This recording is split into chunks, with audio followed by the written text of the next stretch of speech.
کہ جتنی بھی اہم شاہراہیں ہیں لاہور شہر کی، ان کی جتنی بھی سیوریج لائنز ہیں وہ ناکارہ ہو چکی ہیں. وہ کسی بھی ٹائم جو ہے وہ نقصان کا باعث ہو سکتی ہے، عوام کے لیے وہ خطرناک ثابت ہو سکتی ہیں. لیکن آئی ڈونٹ نو کہ اجلاس ہوتے ہیں وہاں پر کیوں نہیں ان چیزوں کو ہائی لائٹ کیا جاتا. کل ہی بلدیاتی نظام کا جو معاملہ ہے اس کو بھی ہائی لائٹ کیا گیا اور ڈرافٹ ہے اس کو پیش کیا گیا، منظور بھی ہو گیا ہے. صاف ستھرا پنجاب بھی پروجیکٹ ہو رہا ہے. تو اس چیز کو کیوں نہیں دیکھا جا رہا ہے جس کی وجہ سے براہ راست عوام جو ہے وہ متاثر ہو رہی ہے؟ دیکھیں، اگر اس کو پولیٹیکلی دیکھا جائے منیبہ، تو جو سیوریج لائنیں ہوتی ہیں وہ جب بھی کسی بھی جگہ پہ لے کی جاتی ہیں، ڈالی جاتی ہیں، تو اس کے بعد وہ زمین میں دفن ہو جاتی ہیں، وہ لوگوں کو نظر نہیں آتی. ان کے اوپر تختی نہیں لگائی جا سکتی، ان کے اوپر تختی نہیں لگتی. ایگزیکٹلی. اب جو flyover, under passes, pedestrian bridges یا جو چیزیں سامنے نظر آنے والی ہیں اس کے اوپر تختیاں بھی لگتی ہیں اور لوگ گزرتے ہوئے اس کو دیکھ بھی لیتے ہیں. تو گورنمنٹ کو یہ اپنی تختیاں چھوڑ کے اس چیز کو دیکھنے کی ضرورت ہے. اب دیکھیں نا، محکمہ پی این ڈی اس چیز کے اوپر اعتراض لگا رہا ہے کہ واسطہ انتظامیہ ہمیں مطمئن نہیں کر سکی کہ اس لائن کو تبدیل کیوں کرنا ہے. پچھلے کتنے سالوں سے 16 شگاف اس میں پڑ چکے ہیں، 16 مرتبہ یہ جو ہے کہہ لیں کہ خراب ہو چکی ہے، ٹوٹ پھوٹ کا شکار ہو چکی ہے. تو ابھی بھی ان کو سیٹسفیکشن چاہیے واسا کی طرف سے کہ کیوں اس لائن کو تبدیل کیا جانا چاہیے؟ دیکھیں، یہی تو حکومت کی روش ہے.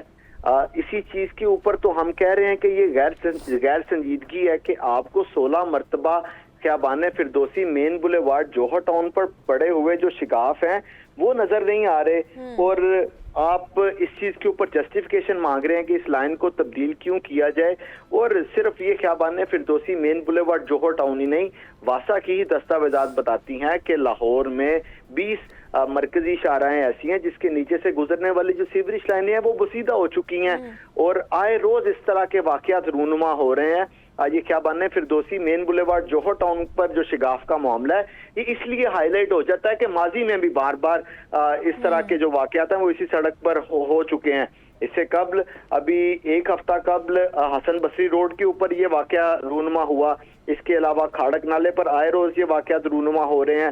مین بولیوارڈ علامہ اقبال ٹاؤن پر اسی مانسون کے سیزن میں 4 مرتبہ شگاف پڑنے کے واقعات رونما ہو چکے ہیں. اس کے علاوہ L M P disposal, Faisal town, Kotha Pind کا علاقہ، یہ ٹاؤن شپ کے علاقوں میں شگاف پڑ رہے ہیں سڑکوں کے اوپر. لیکن ہمارے ادارے ہیں اور حکومت ہے وہ ہاتھوں پر ہاتھ دھرے بیٹھے ہیں اور کہہ رہے ہیں کہ ٹھیک سے جسٹیفیکیشن دیں کہ اس لائن کو تبدیل کیا جائے. پالیسی ہے اس کو اپنا لیتے ہیں اور کچھ بھی نہیں ہے. تو آگے بھی یہی معاملہ رہے گا یا اب کچھ تبدیلی کی طرف معاملات جائیں گے اور اس کو تبدیل کیا جائے گا؟ دیکھیں، اگر دستاویزات کو مد نظر رکھیں تو دستاویزات تو یہ بتاتی ہیں، اور جو بجٹ اپروو ہوا پنجاب گورنمنٹ کا وہ تو یہ بتاتا ہے کہ یہ ساری کی ساری لائنیں تبدیل ہو جائیں گی، کیونکہ اس بجٹ میں تو ان تمام سیوریج لائنوں کی تبدیلی کے لیے فنڈز بھی مختص کیے گئے ہیں اور ان کو اپرووڈ پروجیکٹ میں شامل بھی کیا گیا. لیکن زمینی حقائق دیکھے جائیں تو جون میں یہ بجٹ منظور کیا گیا، 1 جولائی سے فسکل ایئر سٹارٹ ہو گیا. آج 4-5 دسمبر آ گیا. یہ 5 مہینے 4-5 دن کی کارکردگی میں کسی ایک بھی لائن کی تبدیلی کے لیے کام بھی شروع نہیں ہو سکا. اور اب ان کا جو گیسٹو پیریڈ ہے وہ دیکھا جائے تو اس کا مطلب ہے کہ آئندہ مانسون سے پہلے یہ کام شروع بھی نہیں ہوگا یا مکمل بھی نہیں ہوگا. اگر یہ آج شروع بھی کر لیتے ہیں تو حکومت کی سنجیدگی جو ہے نا وہ نظر نہیں آ رہی ہے. صرف وعدے اور اعلانات تک یہ حکومت ہے، لیکن اگر عملی طور پر دیکھا جائے، یہ گراؤنڈ ریالٹی دیکھی جائے تو وہ یہی ہے کہ جگہ جگہ پر شگاف پڑ رہے ہیں، سڑکیں ٹوٹ رہی ہیں، اور حکومت جو ہے وہ جسٹیفیکیشن مانگ رہی ہے کہ ہمیں سیٹسفائیڈ کرے. یا جو پی این ڈی کا محکمہ ہے وہ واسا کو کہتے ہیں جی ہمیں جسٹیفیکیشن دیں کہ یہ کیوں تبدیل کرنی چاہیے، جہاں پر ایک ہی سڑک کے اوپر 16 مرتبہ 2017 سے 2024 تک شگاف پڑ چکے.